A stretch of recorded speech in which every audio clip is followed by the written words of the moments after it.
সম্মানিত ভিউয়ার্স, আসসালামু আলাইকুম। কোনো মানুষ সব জানতা শমশের হয় না, সর্বসেরাও হয় না। প্রতিটা মানুষ কোনো না কোনো খুঁত নিয়ে বাঁচে, ভুল নিয়ে বাঁচে। কেবল চোখে মুখে চেহারায় নয়, মানুষের খুঁত থাকে চিন্তা, চেতনায়, আবরণে, আচরণে। মানুষ গড়ে ওঠে অজস্র ঠিক ভুলের মধ্য দিয়ে।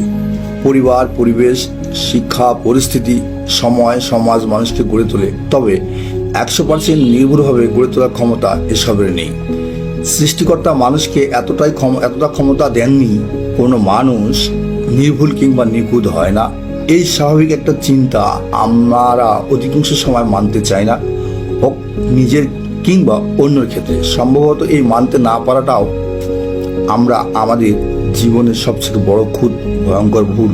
এই ভুলটা হয়তো আমাদের জীবনকে আরো ভারী করে তোলে। ধন্যবাদ, সবাই ভালো থাকবেন।